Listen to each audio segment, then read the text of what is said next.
This afternoon, we are going to move into components of the program. Right? We have the online components, we have the retreat, encounter, capstone, and whatnot. And today, Tom Kelly is with us from Creighton University, who's been a part of ICP for many years. Tom's run some of our encounter experiences to the Dominican Republic.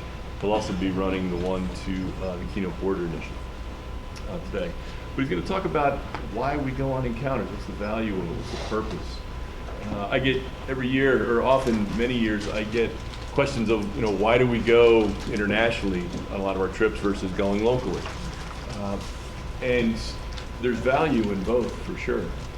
It's what we are able to offer, number one, because it's the program that we have. But I think through this experience, it brings us out of what most of us would call our home environment, right? Our home culture, unless you happen to be or identify in that space. And by doing so, puts us in some uncomfortableness of the situation, which can be very helpful when we are vulnerable to make us available to learning new things. Not having all the creature comforts, whether it's language, food, beds, what we might see. So Tom could talk a little bit about that. That's why we are able, number one, to offer these international experiences, but also the value of it. My real response, though, is you should most definitely do local experiences. And take advantage of that, and hopefully maybe there's something you can pick up from one of these experiences here that you can bring to your campus or your community or your city that many of our schools are located in. So we'll hear more about that. With him today, a special guest. Where did Sister Eileen McKenzie? There you go, Sister. Welcome, Eileen, who's from the Keynote Border Initiative. And I'm so sorry, we had a trade happening. We had one person from Keynote coming who couldn't make it the last minute, and Sister jumped in at the very last second. So we haven't met before either, so this is new to me. You are a Franciscan sister of Perpetual Adoration. Of Perpetual Adoration. And you had been the president of your order for a while? I was, yes, before I moved down to Keynote. Fantastic. And how long have you been at Keynote? I've been here since August. Since August, okay. Mm-hmm. For about a year or so. Fantastic. And so Sister was able to come out, be able to share more about that particular location. So you'll hear about that. Okay. After this session, we will get into some scheduling. And we'll schedule the small group workshops. And I'll send you a link that I'd like you to fill out today or this evening about your retreat preference and your encounter preferences, so you can see where the numbers fall. And so we'll work our way through those. Okay. It's a real gift to have Tom with us. Certainly, Tom's been a great support and mentor of me for many years. He's been a part of ICP before I was a part of it. And just his good-naturedness, welcoming, his certainly wisdom and ability to look at the scenarios that we're in, whether it's at the DR or what's going down in he's a scholar of some Jesuits from down in El Salvador, but also in just like everyday things about what are we doing here, raising big questions. Hey Joe, how's ICP thinking about this? I don't know. I haven't really been thinking about it. And it's one of those gifts that people come from the outside, which I need to help the program stay vital and relevant. So, Tom, thanks so much for being with us, and up to you. Take it from here. Thank you. So thank you for having me here today to speak again on encounters. We changed the language of what we called this when the term immersion just didn't really feel authentic. Immersions are hard. To really immerse is more than we can do. And so we thought that the first thing we should do is maybe be honest about our terminology and to start calling it what it is, which is a hoped for encounter. So there's a few things I want to make sure that we do today. I want to talk a little bit about why these are important for understanding and talking about the global network of the Jesuits. I want to go through some of the apostolic preferences and show you how They line up in light of what we're trying to do. So they're sort of concrete instances, if you will, of trying to see what those look like. I want to talk about the importance of community and reflection. Okay, each other as a resource on the trip. What that term means, the movements of the heart, which is sort of the core of Ignatian spirituality, if you will. We'll talk about that a little bit. And then finally, what to expect in general terms. Okay, so hopefully we'll be able to go a little bit deeper into all of those. So as you've already seen in the big graphic, right, we are a small part of a very large whole. And so we don't exist on our own, and we don't exist only for ourselves. We're part of a greater network, which I still think we underutilize. 210 institutions in 54 countries, 800,000 students, 450,000 employees, 5 million alumni. And I looked up, we have about 14% of the total number of Jesuits in North America. That includes both Canada and the United States.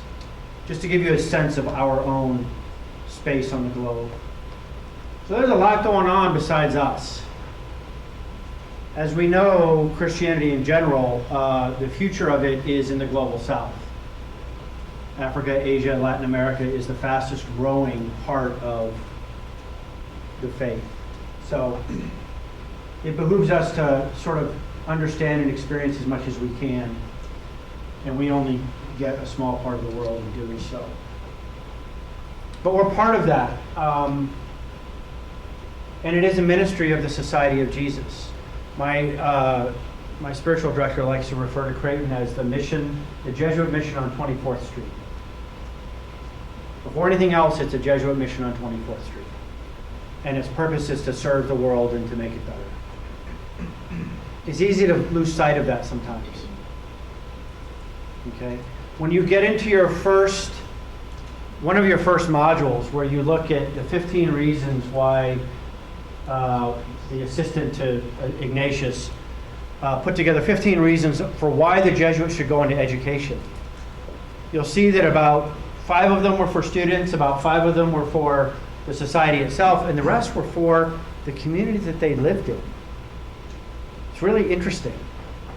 And that's from the very, very earliest discernment about should we commit ourselves to the apostolic ministry of education. Intellectual work needs to be aware of the situations of individuals and societies alike. This means that a university should look beyond its own walls and be present to the complex workings of history. I know that so often we're internally focused. And there's something to that. We have to be to do what we're doing well. But we have to play a larger role in society, as we discussed in the earlier conversation. And this is from the current Father General. Jesuit universities make visible the fact that the whole Society of Jesus is international and multicultural. They exist and work in the midst of a fragmented and divided world. Sometimes it feels like it's just us, or it's just us in the United States. Actually, we're a small part of a really broad mission that spans the world. So I think this is important to remember. Part of visiting the places that we will visit, you will see what that means. And a lot of times, the Jesuits are present in tension-filled places. The Haiti-Dominican border, right? In the urban slums of Lima, Peru, working with indigenous peoples.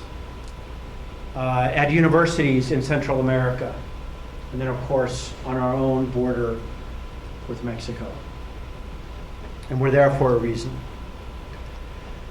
So what is an encounter? I like this brief description by Francis. Not just seeing, but looking. Not just hearing, but listening. Not just passing people by, but to stop and draw near. If you really think about that, that's not an easy thing to do. I find that I am my own largest barrier to that, right?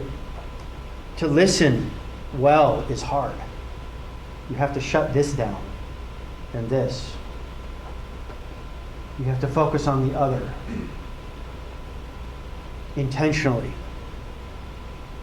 So I was thinking the other night about, are there examples in Scripture of encounters or places where this either happened or didn't happen? I came up with a couple of things that I wanted to share with you. 3 stories, briefly. And the 3 biblical stories that jumped out at me were all from the Gospel of Luke. The first is the rich man and Lazarus.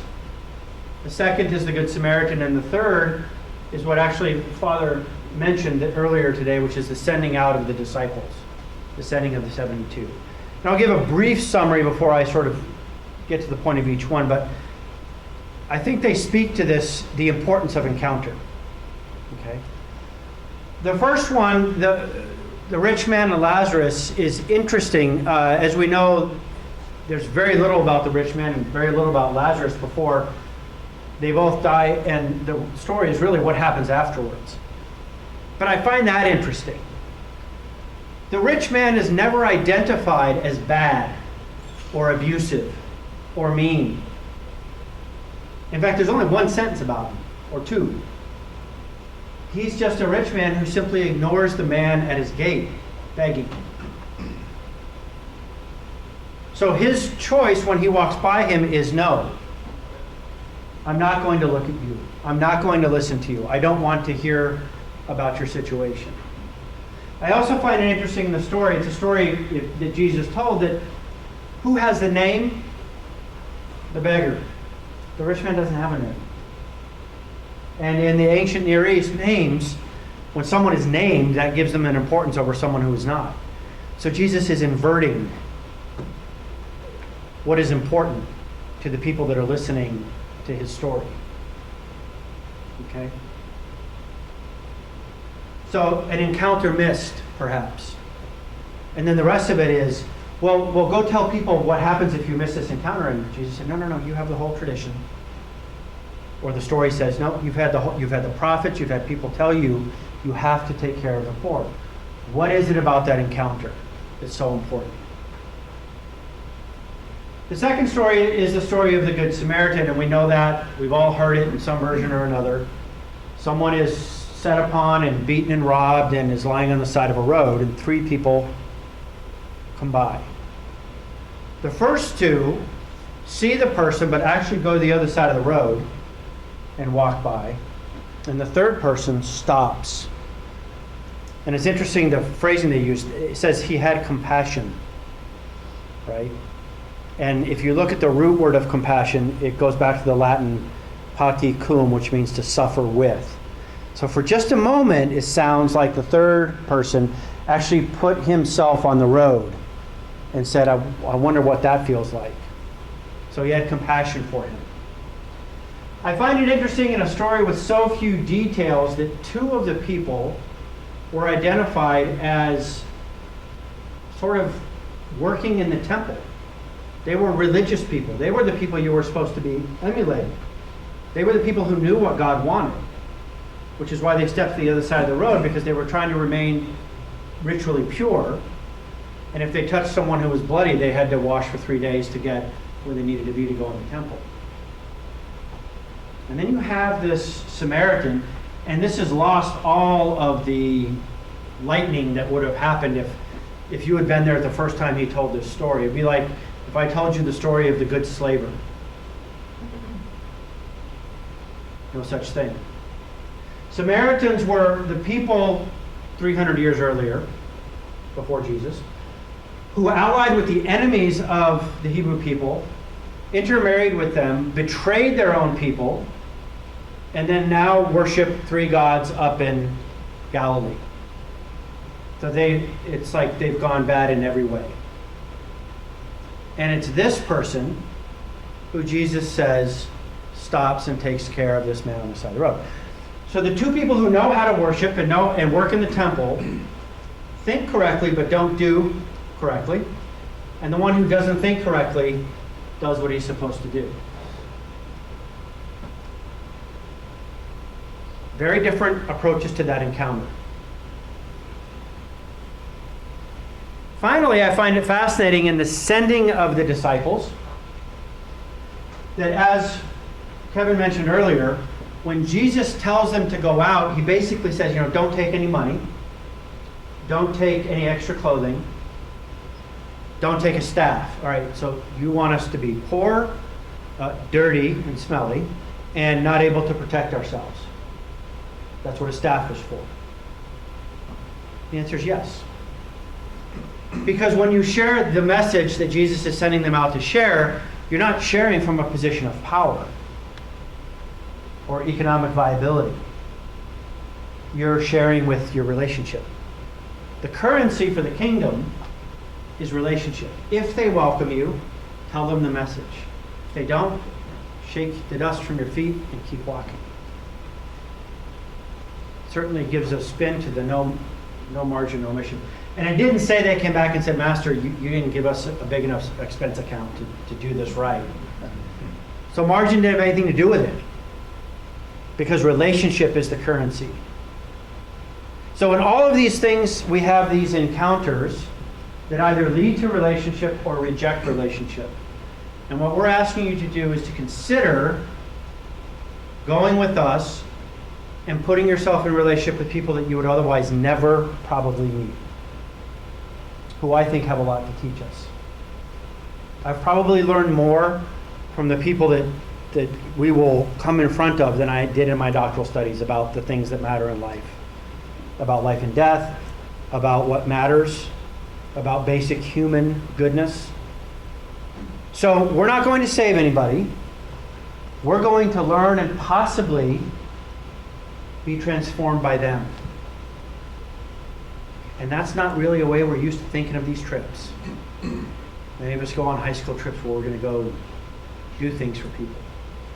We're just going to go and put ourselves in front of them. So we need to encounter, says Francis, to let the person in front of me speak, to let his or her testimony reach me. We will have opportunities, I hope, at Keno, and definitely in other places, where people say what they've been through. They tell you. They tell you what's going on. They tell you why it's been difficult. If they choose, and if we can do it in a way that preserves their dignity and cares for them, right? We want to do that carefully. We do this concretely. In many cases, people want to share their stories. They want to be heard. And they're grateful just to have people listen. So encounters offer a particular way of coming to know both the other and, if we are where we're supposed to be with some of our interior work, with the self. And that's the critical part of an encounter. I am simply your guide. Kyle is your guide. Kevin Yonkers-Talls is your guide. What you do with it is completely up to you. I can't create a good encounter for you. That's not, I can show you where the door is. You either go through it or you don't. Okay? So this is a woman called Bova, one of the health collaborators that we meet in the Dominican Republic and walk around with. An amazing woman with an amazing story, with a generosity that just puts me to shame, what she's done. I'm translating for her there as she's making her point. And so that's a very important part of these trips. And you'll hear people give their testimony in all of them. So moving from encounter, the importance of encounter, what's necessary for encounter, to some of the preferences. And the first apostolic preference is to show the way to God through the spiritual exercises and Ignatian discernment. So how do we do that on the encounter? That is the whole framework for the encounter. Okay? I like the definition that Joe gave in the very first talk about what spirituality is. He said it kind of quick, but it's jewel. Spirituality is the intersection of three relationships. How I understand and relate to myself, others, and my absolute. And if my absolute is that there is no absolute, you still have an absolute, so you still have spirituality. So, based on this definition, it's not whether you have a spirituality, it's what kind of spirituality do you have? Does it serve you? Does it bring you to joy, faith, hope, and love? Or does it lead to despair, to cynicism, to a lack of hope? Only you can answer that. But this is where the encounter happens. So the more you are aware of this and have delved into this, and I don't want to screw up your scheduling, but I'm about to. If there's any way that you can get on a retreat before you go on an encounter, it's like moving from a 3-star to a 5-star recruit for the encounter. Because you're given the tools to begin to reflect on self. You're more comfortable with others doing that. There's less of the guardedness, and we have a very short period of time. We have like 7 days total. And if it takes us 3 days to get comfortable with each other, it makes it really, it just compresses everything. Whereas I have noticed that people who've been on retreat and have had a chance to work through some of these things, it's just amazing, the difference. Okay? So I'm going to need us to enter into a self-awareness. We are first world professionals at some of the best universities in the world. And I know that first world language is old, but we are in the uber wealthy world, however you want to call it. We are going to places that are not that. If you're super busy and overwhelmed by whatever, and you're not aware of who you are and where you are when you enter, again, it just delays the process of discovery. So honestly, the most important thing you could do every day before the encounter is the exam. If I can get you into sort of practicing your spiritual muscles before you go, it's like, it makes a huge difference in terms of just your self-awareness. It will help with self-reflection, because as you move through this kaleidoscope of experiences and images, some of which are completely overwhelming, we're going to be asking you, where are you with this? How are you? What's going on? And some people are like, what do you mean, what's going on? Understandably. And others are like, well, I've been thinking about this, reflecting on me and this, and it's just totally different, right? So making that connection to self, owning who we are, honestly, being honest with each other in reflection, not always saying what you think someone wants to hear, but really speaking the truth that you feel is important. And then after all of it's done, discerning, what does this mean for me? Right? So we don't do that on the second day of the immersion. People are like, oh my gosh, it's so powerful. I don't know what to do with it. You don't have to worry right now. You just have to be open and present to what we're doing. Give yourself time. Have some patience. This stuff doesn't happen quickly. So let it work on you, and then discern, what does it have to do with me? And there is no right answer to that either, because it's your discernment. And it could be that you commit yourself to something locally that you really have always wanted to do and never were motivated to do, or completely something different. But that there has to be a follow-through, and that's what the discernment is about. Okay, that you do something with this, concrete. The second one is to walk with the poor, the outcasts of the world, those whose dignity has been violated, in a mission of reconciliation and justice. It's one of the neighborhoods that the Jesuits are very active in Lima. El Agostino is the name of the area. And that's just a tiny part of Lima. 11 million people. To walk with means to go physically, to listen, and to take seriously what people say, to honor that message. This is on the border of the DR in Haiti, where people are doing their laundry and bathing before market day.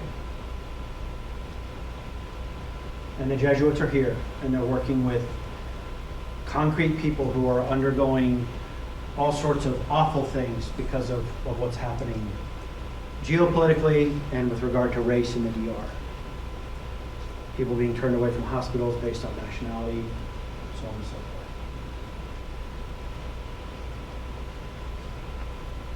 Third, to accompany young people in a hope-filled future, there are some amazing networks in Latin America. One of them is called Fe y Alegría, and it's a network of grade schools that was begun out of Venezuela in 1954.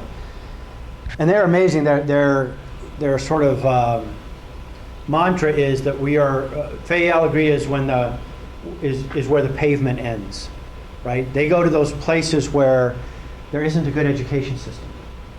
Now, it works out for them in Latin America because they have a different relationship between church and state than we do, and they get funded from the state, but they staff and they inculcate the charism in their teachers, and they're very successful.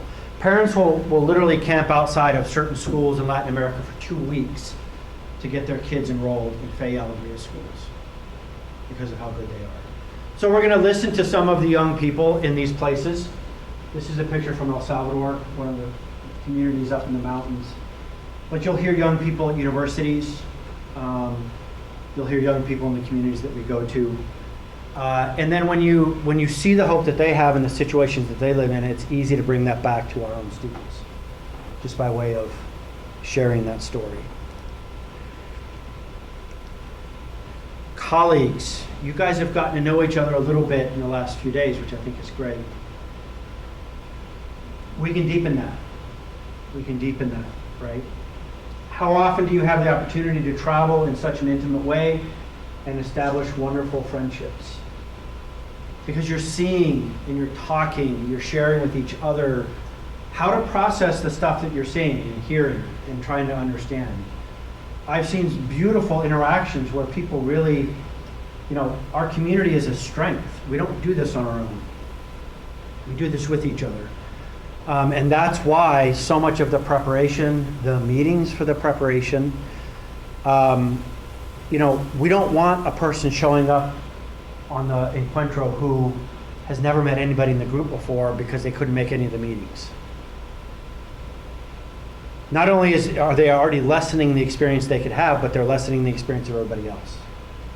So it's important that we show up for each other. That's an important dimension of it.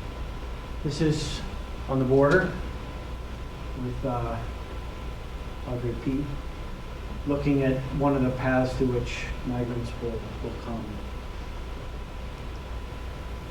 So as you're moving through these experiences, this is in a classroom in Peru, we are moved. We feel once you get into the language of introspection and self-reflection and self-knowledge and self-awareness, you begin to realize where you're feeling nudges. I call them nudges. Other people have other words. But where you're feeling moved. Why did that particular thing affect me so much? Why did that talk resonate so much with me? Well, let's go there. Let's talk about it. Let's pray with it. Let's think about that. And listening means keeping that, first of all, being present to yourself where you can hear. And then listening means, what does that mean? Not on your timeline, but on the timeline it wants to work on you. Being patient. Okay, being open. So some concrete things, what to expect. There are preparation readings and there are preparation meetings. And these are important because it's important to know, and at least my second preparation meeting is actually a reflection based on some questions I give you at the end of the first meeting, where before we even get down there together, we've already done this within our group so that we can hit the ground and be comfortable right away. Some of the readings give you context and background without which it just won't make a whole lot of sense what you're seeing, right? So there is some informing ourselves that we have to do. It's important. You will have challenges and you will have inspirations. We don't need to collapse in the challenges or follow the inspirations right away, but just be aware that those are going to be things that you're going to be probably feeling, and that's okay. Those are good. We don't need to be afraid of them, but know that they will probably come down. You will experience hospitality from different people that will sometimes embarrass you. You won't quite know what to do with it. You'll be waiting for them for an ask, and there's no ask, and they just want to give you hospitality. So we can learn a lot from the way other people do things. And I think when Janae spoke about the cultural humility that she learned in her trip into Peru, that's one of the things is, wow, people really do hospitality in a way that's very different than the United States. Okay? And then most of the things that occur or happen from one of these experiences happens after the trip. And in fact, that's probably more important than any other time, because a lot of stuff is hitting the ground. And you're beginning to work through what maybe some of the stuff you saw meant. Okay? I was telling one of the group, they asked me when was my first encounter, and I said, well, it was probably 25 years ago in Costa Rica, and I said, I still think about it. I still think about the way I reacted. I still think about why I reacted the way I did, what I learned from it. So that encounter is not concluded. This does not end when you get off a plane or you go back to your office. This ends when you decide that it ends. I'm still gleaning stuff from my first one. Right? So some of the opportunities. This is a picture of the border between the DR and Haiti. The first trip will be December 6th to the 13th of this year, flying into Santiago. Participants will travel to what they call the ILAC Center. It's a mission just outside of Santiago. Beautiful, comfortable. And the focus of this encounter is to explore issues of race, privilege, and power that shape the lives of people of the DR and Haiti, and learn from a comprehensive Ignatian-centered network of social justice initiatives, which, by the way, sometimes when people hear social justice, they think it's separated from spirituality. Just the opposite. There's an integration in all of these places between the spirituality and the social justice aspects of the work. Second is Lima, March 2nd to the 9th. This encounter examines how histories of political violence, specifically the Shining Path in the 2000s, if anybody remembers that, of political violence and social exclusion shape urban poverty. So a lot of internally displaced people within Peru that move to the city, and then what happens because of that. Jesuit social and educational ministries and community-based organizations, particularly women's organizations, are going to be a focus. Kyle, the guide for that trip, did his dissertation on the agency of women's groups within some of the slums. And so he has literally spent like 40 hours with some of these people just interviewing them. He knows Peru inside and out. Every guide to these places has spent years in place, except for Kino, and we depend upon the professionals who work on the border for that. Okay. Kino is May 23rd to the 30th. It's a smaller group. I think we're allowed 11.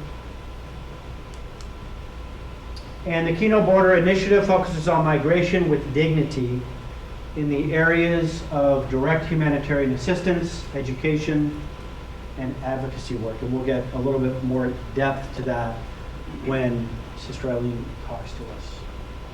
And then finally, there is El Salvador from May 25th to the 31st.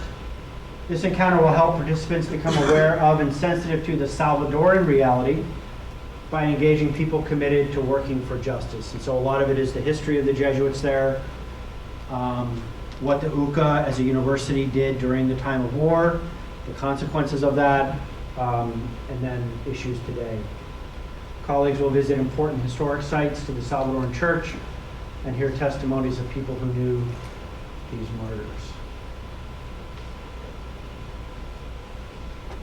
So to finish, some things I want you to sit with when you have time away from here. We are all busy. Can you make the space and time for this and truly be present? Because that will largely determine your ability to enter into the encounter in a way that it can have some effect. Most of us have fixed worldviews. Can you be open and admit the limits of our perspective? And it's so interesting, you know, I'll get some people on these trips and everything they see is a problem to solve. Well, we just do this, this, and this. Get out of your head. You're probably never going to come back here. Just be open to what's in front of you. You don't have to try to control it. You don't have to solve it. Generally speaking, we are in charge and in control, at least of our areas. Can you be a participant who does not know what comes next? Yikes. Yeah. Surrender.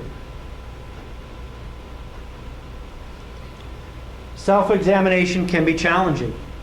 Are you willing to do the interior work necessary to prepare you for the encounter?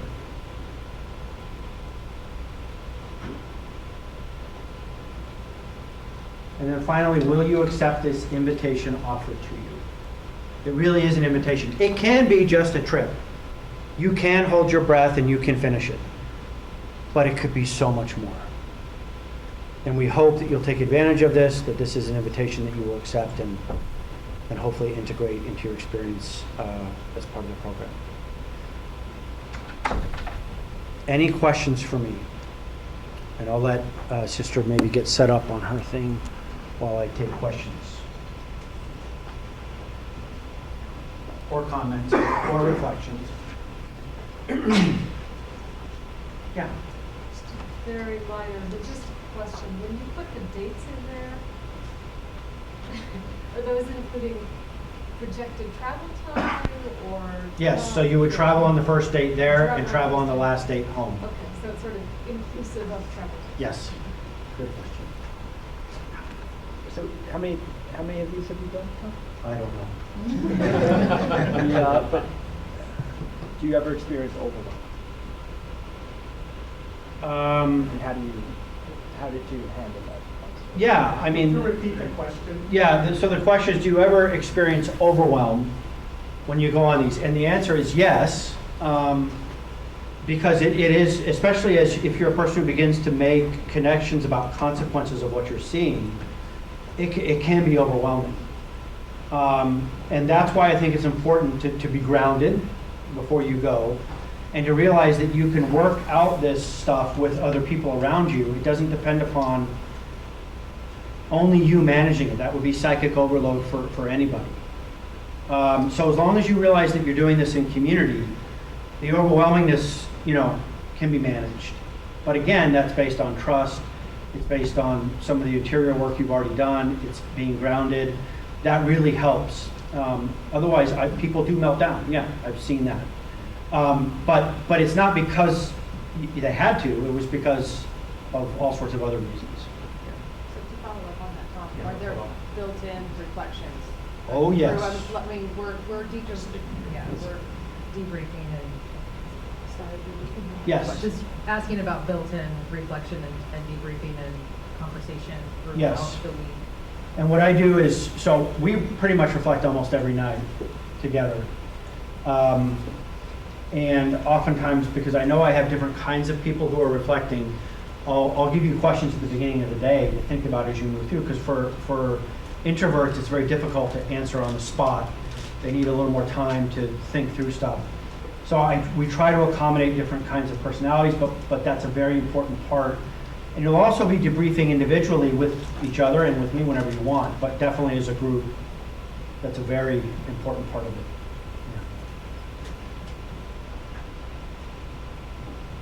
So in each of these 4 places, it sounds like there's almost a Jesuit in residence. Is that right?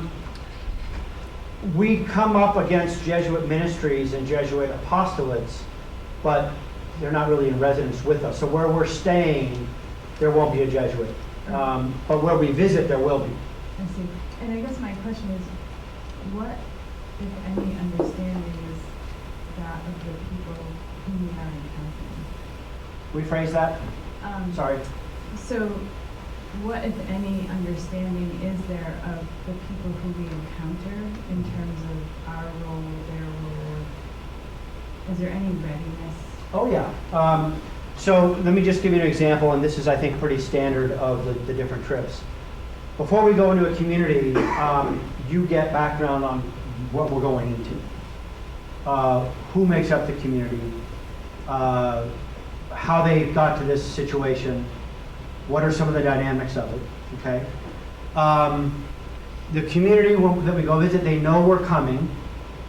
In many cases, we've already chosen people who want to share their story or want to show you around, and who want to be engaged with you. It's important for them to know that they're not alone, right? So for example, there's one community we'll visit in the DR that's it's 300 families in the middle of a bunch of sugarcane fields who live on their own without any government services. They're all Haitian.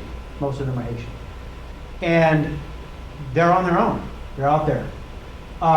They know that groups that come through this program, the way we give back is that we share our resources with the community, okay? So when I have a budget and I go down to an encounter, 30% of that budget is money that simply goes to the communities that we visit in ways that both they and we determine is the way they want to use it, okay? They don't need us building houses. They can do that much better than we can. They don't need us digging latrines. They could do it in half the time and a quarter of the people. What they need are resources, and so whether it's helping to educate someone in nursing school or giving scholarship money for kids to go to the local, whatever, that's between the guide and the community.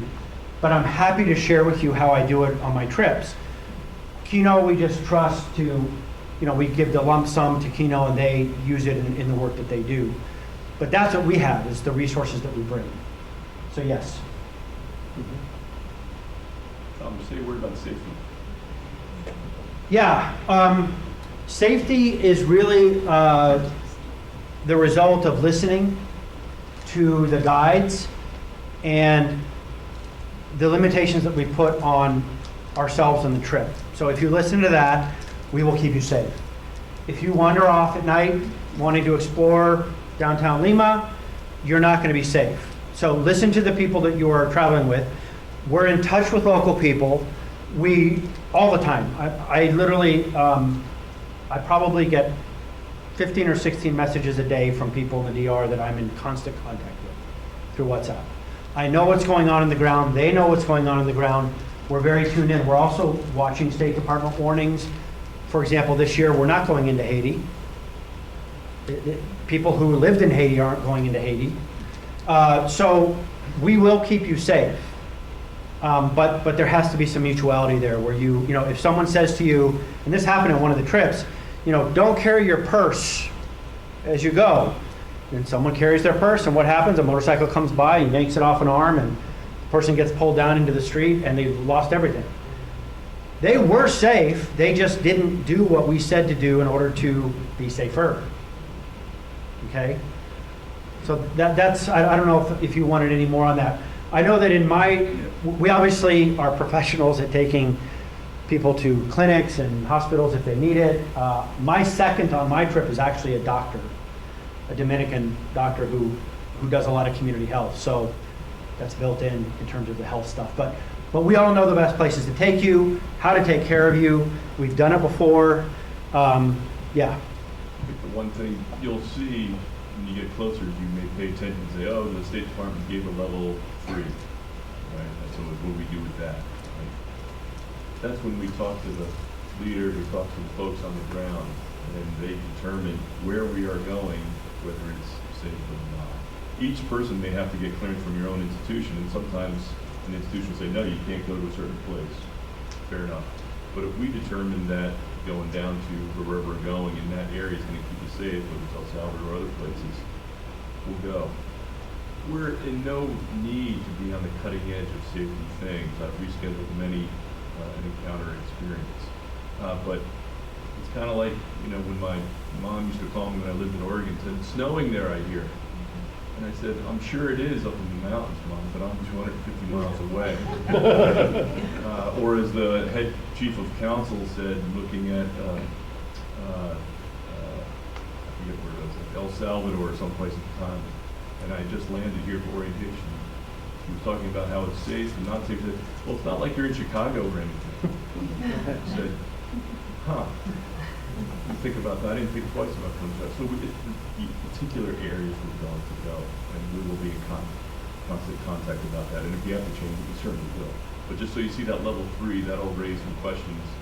So you know, it's 4, we're not going anywhere. Right, and if you see, for example, a warning on northern Mexico, well, that's a large area, number one. Number two, we go about 400 yards, 300 yards into Mexico to get to the shelter that we're going to be spending our time at. It's not like we're going all over northern Mexico. We're going 300 yards into the border, and we can run back out to the gate. I mean, it's so close. So sometimes just telling your risk aversion people, that's not their name, but they hate me at Creighton. Anyway, your risk management people, sorry. The details of the trip can make a difference. If they know that we're only just going in and coming out, and the rest of the time we're going to be spending on this side of the border, that might make a difference in the way they respond to a query. Others?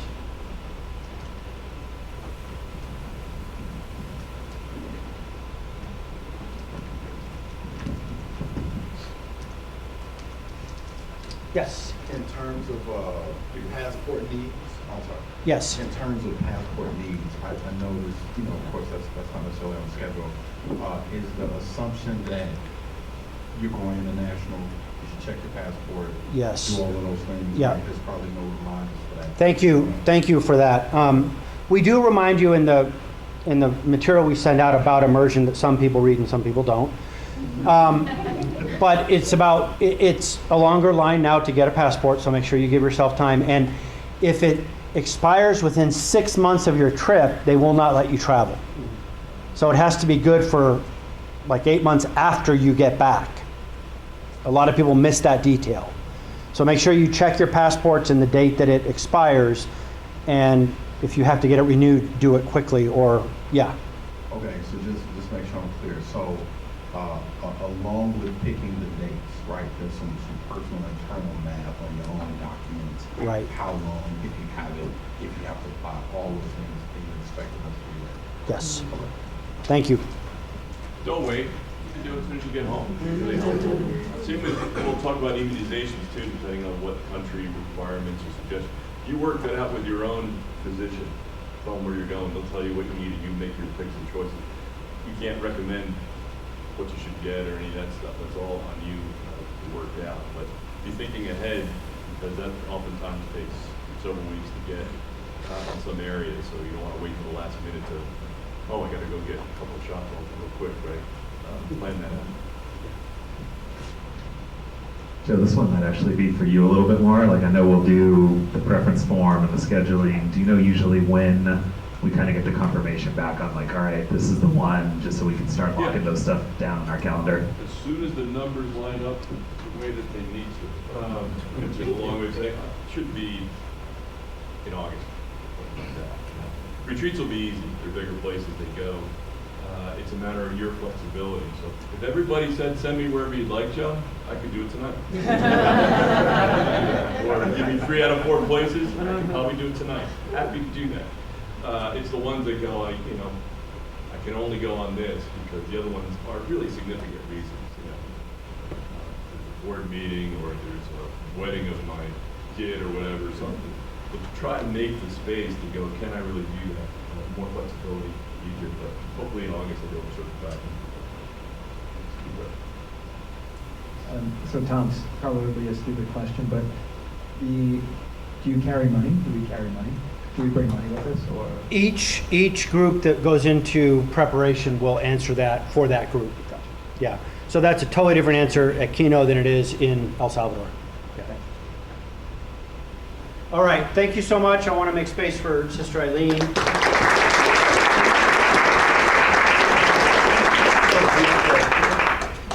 Yeah, it's right here. Can you hear me okay with this? Can you hear me? Can you hear me? Is it on? Okay, you can hear me okay, right? Okay. You don't think it's on? Usually it's not. Oh, maybe it's the way it is, huh? So maybe pull them in closer to the wall. All right.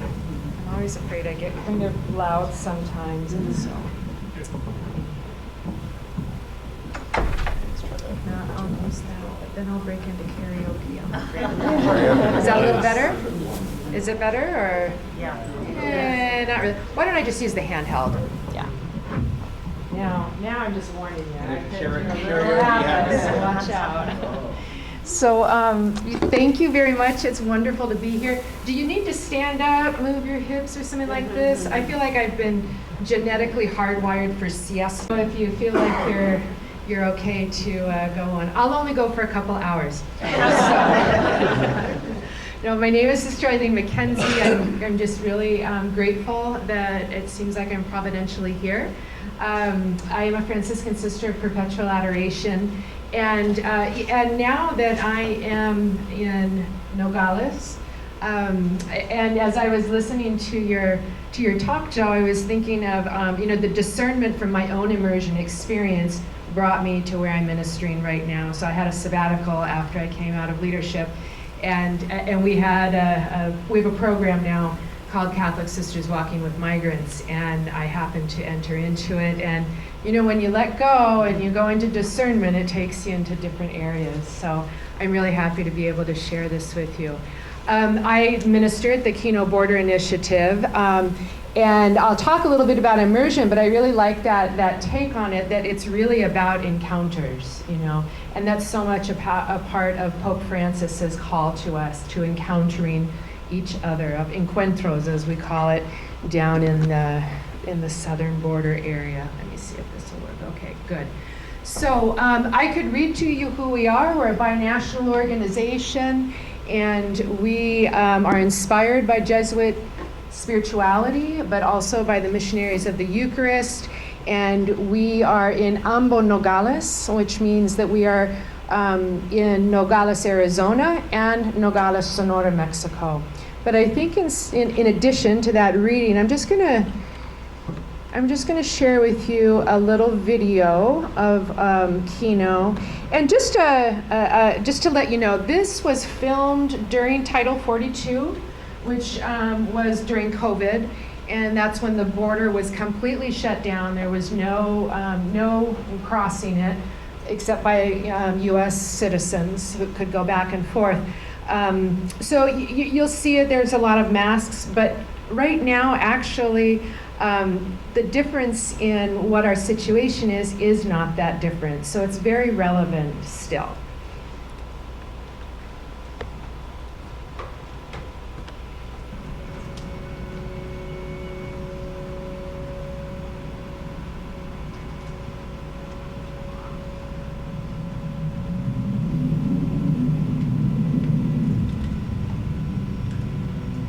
Traumática es una palabra que se queda corta, porque la verdad no sé ni cómo explicarlo, pero es algo que hay que vivirlo para sentirlo y comprenderlo. Todo padre que se ponga a pensar un momento que lo separe de su familia, lo que se puede sentir. Que necesita ayuda urgentemente, que no es de vamos a ver cuándo, sino es de ya, porque esto no puede esperar.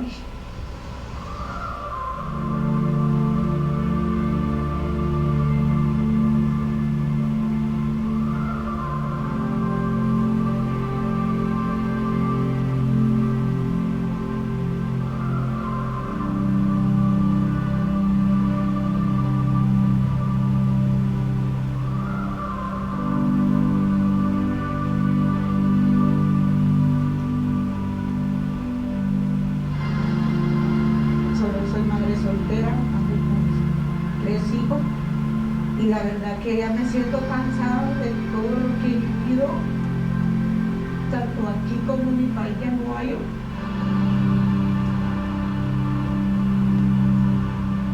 Entonces uno decide más que todo es seguir ahí en ese lugar y morir o salir. The reality here in Nogales is that people are stuck. There's no access to make it into the United States through legal channels. People aren't able to go back to their homes because of the violence that they've fled or because of the poverty that they've experienced. And so they're stranded here for days, for weeks, and for months, trying to patch together a life here in the city, but also with the hope that they might be able to offer something better to their kids.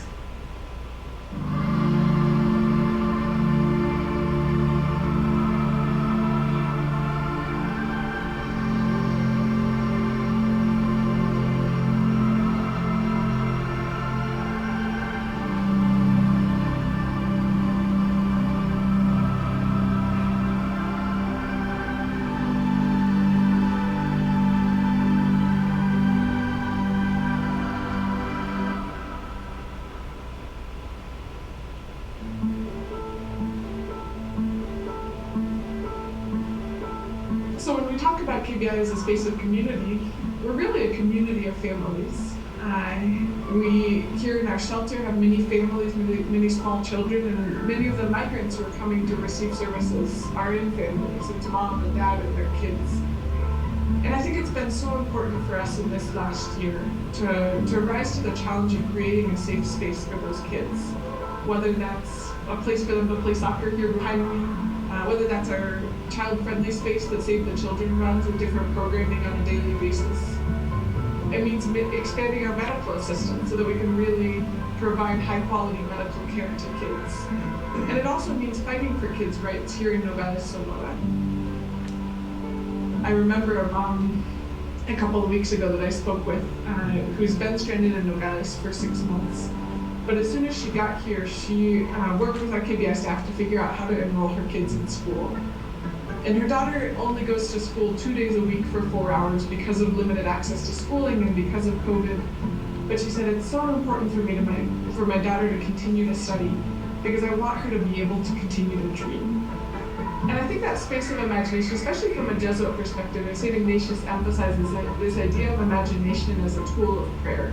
It's a tool of listening to God and allowing God to fill us with His Spirit and help us dream with Him. And so it's a beautiful space for us to be in as an organization because it allows us to both look into the future, but also remain strongly rooted in our identity. And its mission is to respond to the realities of migrants here in Nogales, Sonora.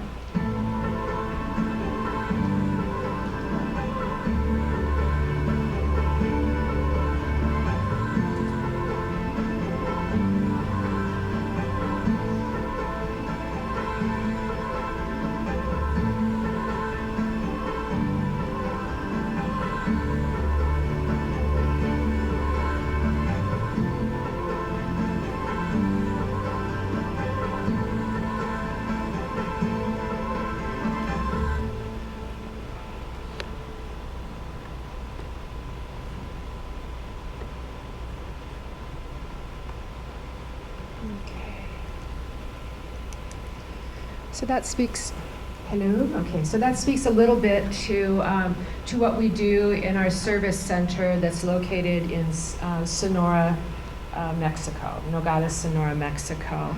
But what we do is much broader than a service center. And the reason there hasn't been a whole lot of change is although we have a lot of people that are still coming to the border, in the recent Biden administration, they've secured the border more now. So people continue to be stranded in Nogales. They're up to 6 to 8 months is the normal time that they're waiting. And so we anticipate that that's just going to grow longer. So people are stuck in Nogales. Kino is a very interesting name, and Kino has been an interesting personality over the years in Sonora.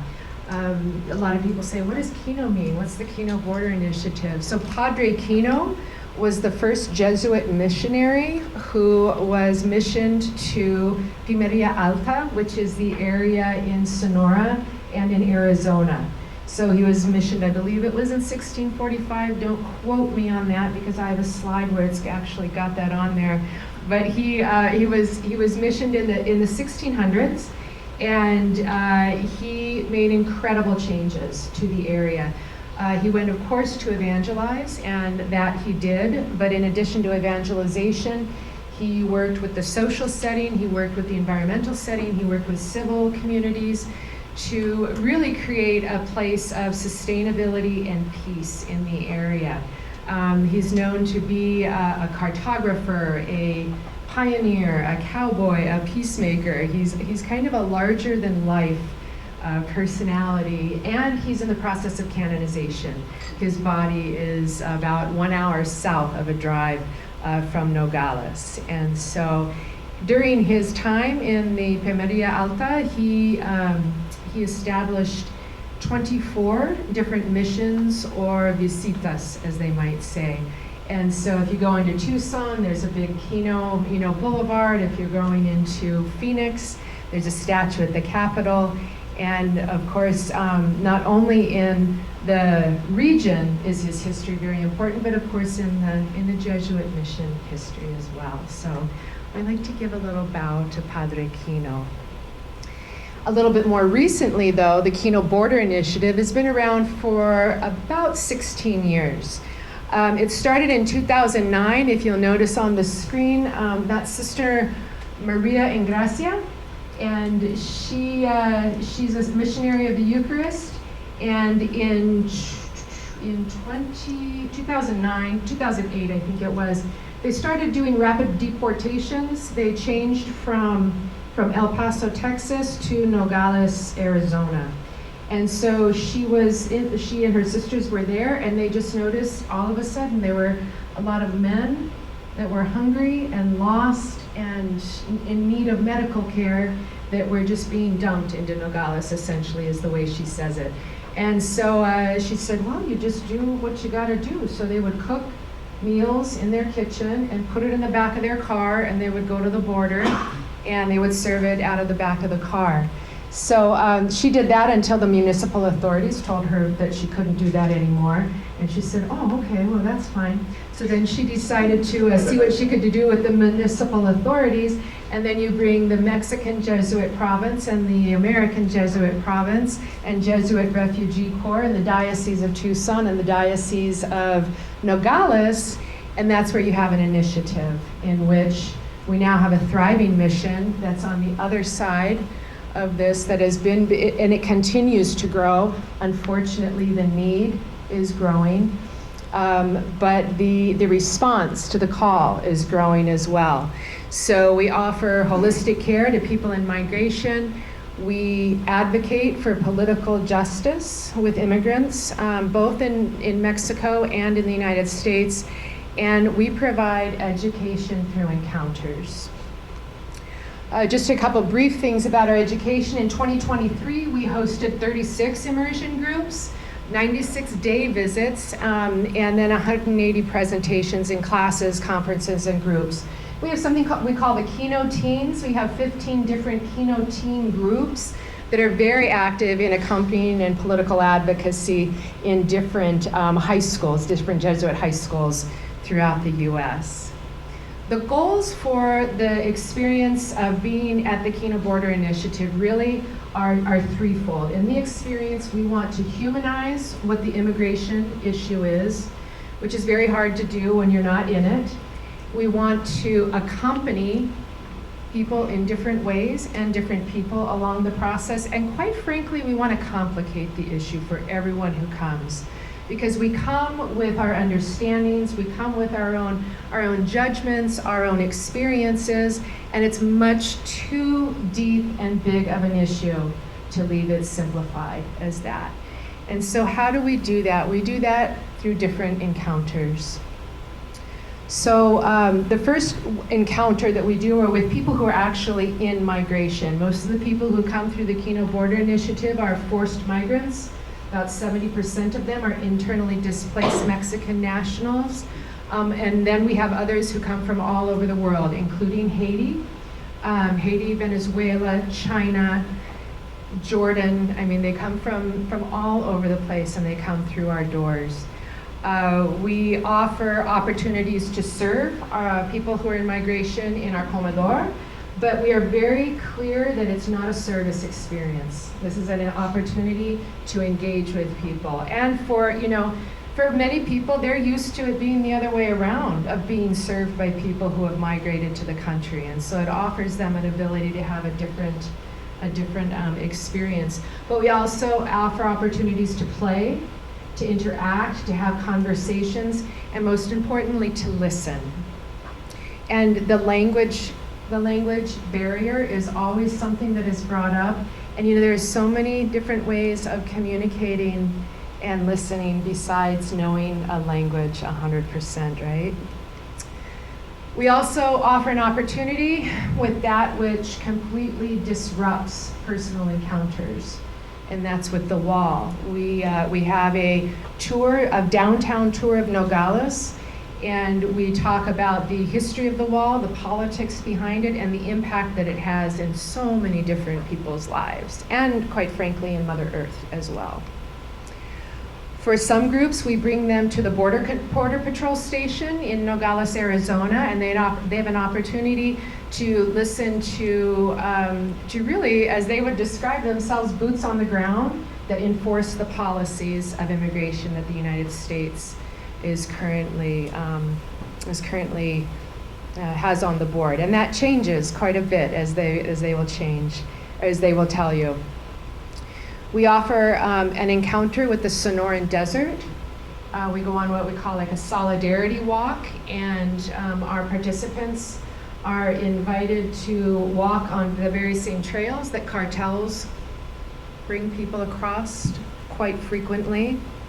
And then we have an opportunity to enjoy Mass and a wonderful potluck dinner at St. Ferdinand's Parish in Arivaca, where Arizona ranchers, and people who are living in one of the most, the most busy, or one of the busiest corridors in the Tucson sector, and people are traveling right through their land, so they get an opportunity to hear what ranchers experience in this situation.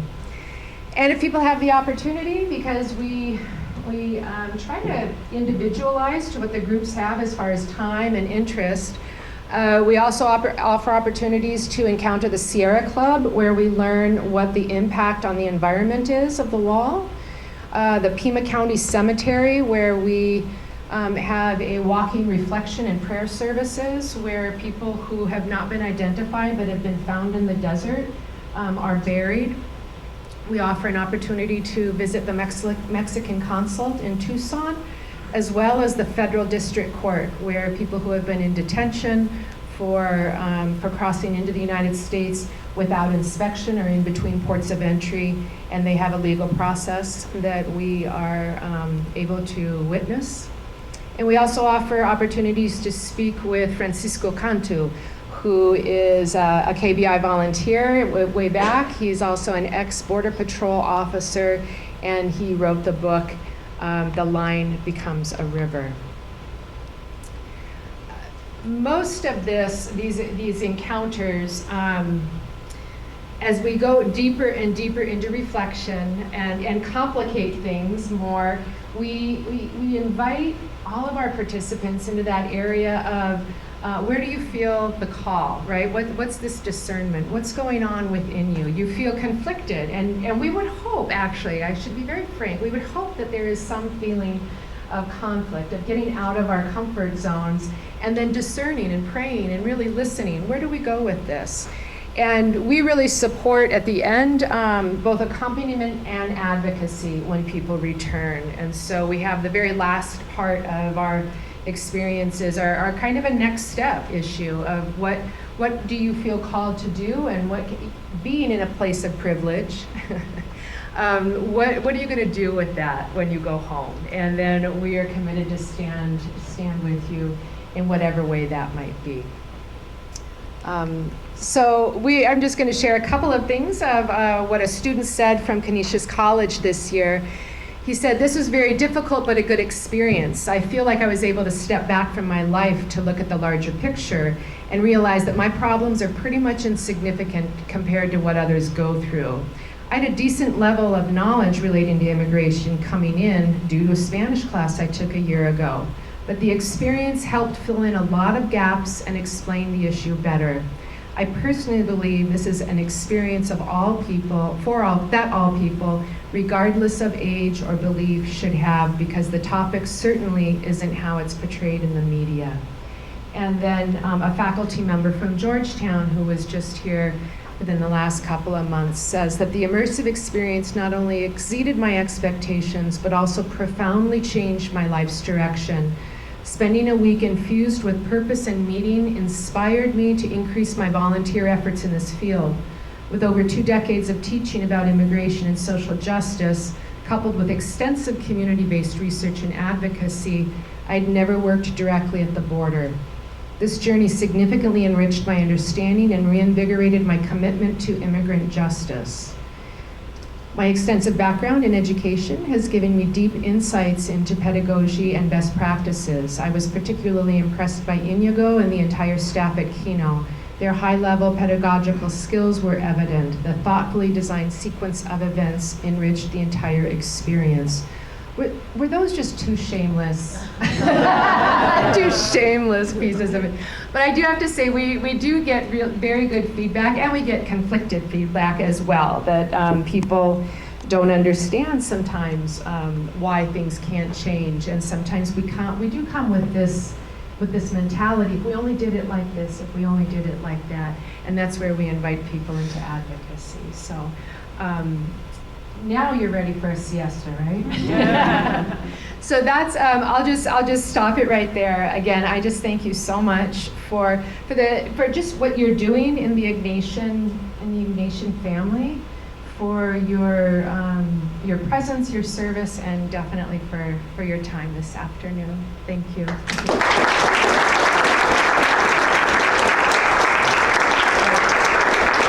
I did leave a few brochures over here if you wanted more information. Turn it off. Okay. Mr. Eileen, thank you so much. Thank you.